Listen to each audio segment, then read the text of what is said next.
ሰላም ውድ አድማጮቻችን፣ ይህ ያያ ስፖርት ነው። ውድ አድማጮቻችን፣ በዛሬ ፕሮግራማችን የተለያዩ ሀሳቦችን የተለያዩ ነጥቦችን እናነሳለን።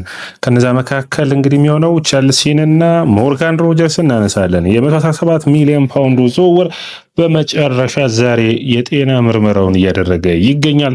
ቸልሲዎች ያልተጠበቀውን ዝውውር ካደረጉ በኋላ ምን አይነት ስሜት አለ? በዝውውሩስ በቀጣይ ከዣቪ አሎንሶ ስብስብ ምን ይጠበቃል? የግራ መስመሩ ጉዳይ እንዴት እየታየ ነው?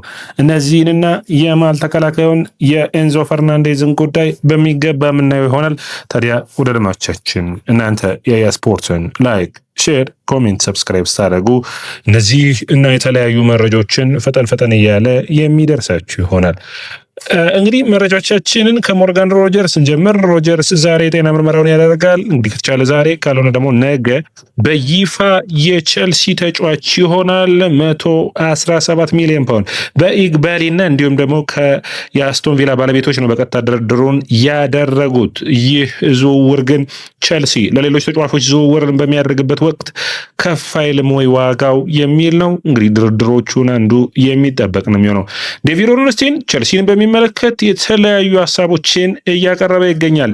ቸልሲ ገና በዝውውሩ በጣም ብዙ ተጫዋቾችን እንደሚሸጥ ገና ብዙ አሴቶች አሉት የሚል ነው።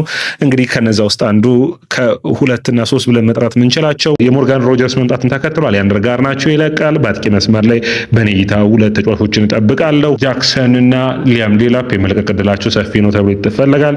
ሁለቱም ተጫዋቾች በተለያዩ ቡድኖች የመፈለግ ዕድላቸው ሰፊ ስለሚሆን የኤንዞ ፈርናንዴዝ ጉዳይ በአማካይ መስመሩ በተከላካይ መስመሩ ላይ ማማዱ ሰርበውሰት ቻሎባ እንዲሁም ደግሞ ባዲያሽል ዴሳሲ እንዲሁም በዚሁ ሂደት ላይ ሁላ ቸልሲዎች መጨመር ከሚፈልጓቸው የተከላካይ መስመሮች መካከል እንዲሁም ደግሞ መልቀቅ የሚፈልጉትን መጀመሪያ ማሰናበት ላይ ሊያተኩሩ የሚችሉበት እድል ሰፊ ነው። ዴቪድ ኦርንስቲን የተለያዩ መረጃዎችን አንስቷል። አንደኛው የሚሆነው ኤንዞ ፈርናንዴዝን በሚመለከት ይህ ስብስብ ይህ ሁኔታ ኤንዞ ፈርናንዴዝን ማስፈረም የሚፈልግ ክለብ በዚህ ወቅት ያለ አይመስልም የሚል አስተያየቱን ሰጥቷል።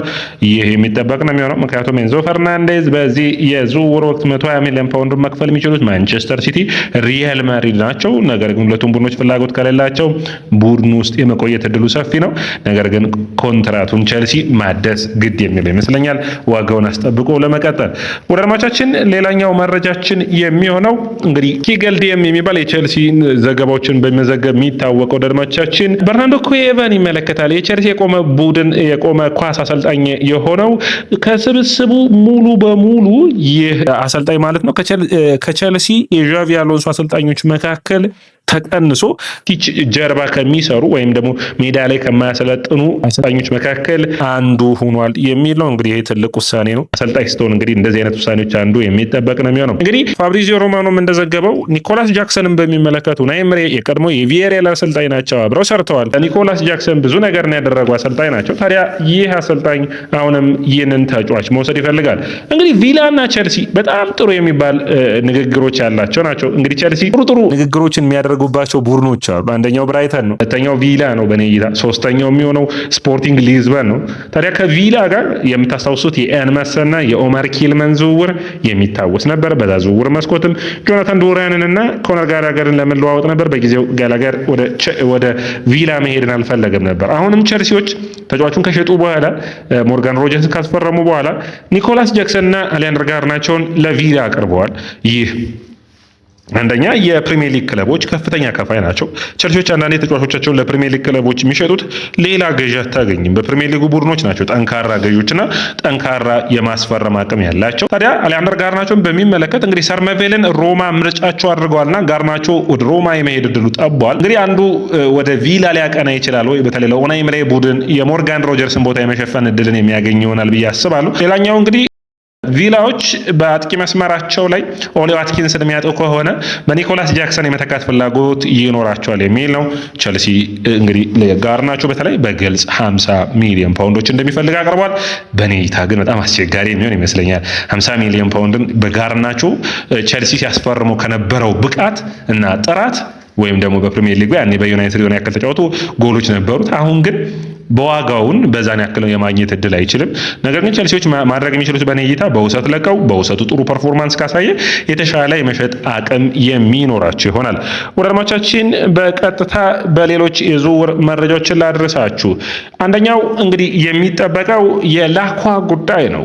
እንግዲህ ማክሲም ላኳ ወደ አድማጮቻችን በጣም ማደንቀውና ቸልሲ ማስፈረም ያለበት የማል ተከላካይ ነው ብዬ አስብ ነበር። ነገር ግን የዓለም ዋንጫ ሁለት ጨዋታዎች ደግሞ በጣም በዚህ ተጫዋች ባህሪ ላይ አስደንግጠውኛል። ነገር ግን ዣቪ አሎንሶ ተጫዋቹን መርጫው አድርጓል። ማክሲም ላኳ አንዳንድ ተከላካዮች ወደ አድማጮቻችን በሶስት የመሃል ተከላካይ ሲጫወቱ በጣም ጥሩ ፐርፎርማንስ የሚያሳዩ፣ በሁለት የመሃል ተከላካይ ቡድኑ በሚጫወትበት ጊዜ ግን ስፔሶች ሲኖሩ በጣም የሚዘናጉ አሉ። ላኳ በጣም በፓላስ ቤት ምርጥ ነው። በብሔራዊ ቡድን ደግሞ በጣም ደካማ ሆኖ ነው ያየሁት ወደ አድማጮቻችን። ነገር ግን አንዳንድ የፈረንሳይ ብሔራዊ ቡድን በጣም ስለሚያጠቃ የጀርባው ክፍት እንደሆነ ያሳያል። ነገር ግን ላኳን በሚመለከት እንግዲህ ሁለት ጨዋታዎች አየ ነው አይደለ? አንደኛ ሳሊባን ቀይሮ ገብቶ ሳሊባ በፈረንሳይ ብሔራዊ ቡድን በጣም ተቸግሮ እንደነበር ታስታውሳላችሁ። ኢብራሂማ ኮናቴ እና ማክሲም ላኳ አንድ ላይ ሆነው በእንግሊዝ ብሔራዊ ቡድን ጋር ካደረጉ ጨዋታ ላይ ጎሎች ዘንበውባቸዋል ማለት የሚቻል ነው የሚሆነው። ታዲያ ላኳን ዣቪ አሎንሶ በ3-4-3 የሚጫወት ከሆነ ተመራጩ ተጫዋች ይሆናል ብዬ አስባለሁ። ወደ አድማጮቻችን ሌላኛው መረጃ የሚሆነው የቸልሲ ታዲያ ይህን ተጫዋች በሚመለከት 60 ሚሊዮን ፓውንዶችን ማቅረብ ያስፈልጋል። እንግዲህ አሁን ቸልሲ ተጫዋቾችን ሲፈልግ ዋጋቸውን ከፍ ማድረግ እንደገና ተመልሷል ማለት ይቻላል።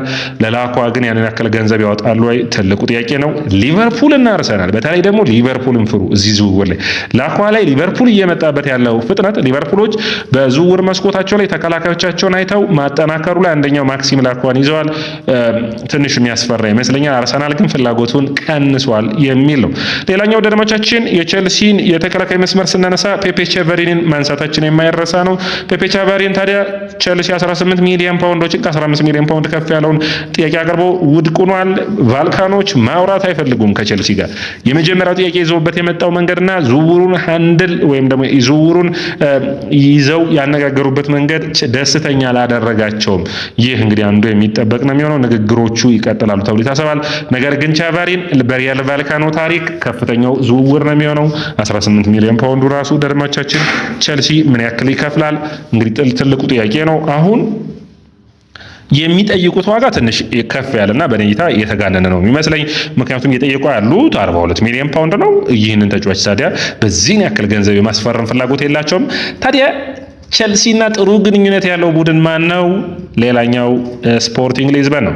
ማክሲም አራሆን ማየት ይጠበቅብናል። ማክሲም አራሆ 60 ሚሊዮን ፓውንዶችን እንግዲህ ቸልሲዎች ይህንን ተጫዋች ለማምጣት መክፈል ይጠበቅባቸዋል። በጥራቱ ከፍ ያለ ተጫዋች ነው። በዓለም ዋንጫው ሁሉ አሳይቶናል ማክሲም አራሆ። ነገር ግን እድሜውም ጥሩ የሚባል ደረጃ ላይ ያለ ነው። ሌላኛው ሉዊስ ሃል ነው። ሃል ወደ ቸልሲ የመመለስ ፍላጎት የለውም። ቸልሲ ግን እስከ 80 ሚሊዮን ፓውንድ የመክፈል ፍላጎት አለው በዚህ ተጫዋች። ሃል ምንም አይነት ፍላጎት እንደሌላቸው በዝውውሩ መክፈቻዎች ወቅት ተናግሯል። ለምን እንደሆነ አላውቅም። ያው ኒውካስትል በጣም ለሃል ምቾት አለው። የአባቱም ቤተሰቦቹ ኒውካስትልን ሲደግፉ ያደጉ እንደሆነ ይታወቃል። ነገር ግን ኒውካስትል አሁን ካለበት አንጻር በተለይ እንግዲህ መርከቡ ሲሰምጥ ቀድመህ ዘለህ መውጣት ራስን ማዳን ነውና የኒውካስትል መርከብ እየሰመጠ ነው። ብዙ ተጫዋቾችን ለቀዋል። ስለዚህ እዚህ ላይ ፈጠን ያለ ውሳኔና ፈጠን ያለ መልቀቅን የሚያስፈልግ ይመስለኛል። ያንን ታዲያ ሃል ለማድረግ ፍላጎት ያለው አልመሰለም። ወደ ቸልሲም ለመመለስ አልፈለገም። በቸልሲ በጣም አዝኗል። መጀመሪያ ሲለቅ እድሎችን ማግኘት ሲጠበቅበት ተጫዋቹን እድል ነፍገው ገፍተውኛል የሚል አይነት ስሜት አለው። ይህ እንግዲህ አንዳንዴ በዝውውር መስኮት ላይ አስቸጋሪ እንደሆነ መረሳት የለበትም። ወደ አድማጮቻችን እንግዲህ የሮጀርስ ፊርማን ተከትሎ ቸልሲዎች የተከላካይ መስመራቸውን ያጠናክራሉ። ለሽያጭ ደግሞ ብዙ ተጫዋቾችን አወጣሉ። አድማጮቻችን ትክክለኛ ገንዘብ ከቀረበ ብዙ ተጫዋቾችን መልቀቅና ስብስቡን ማጥራት ላይ ሊያተኩሩ እንደሚችሉ ዴቪድ ኦርንስቴን ዘግቧል።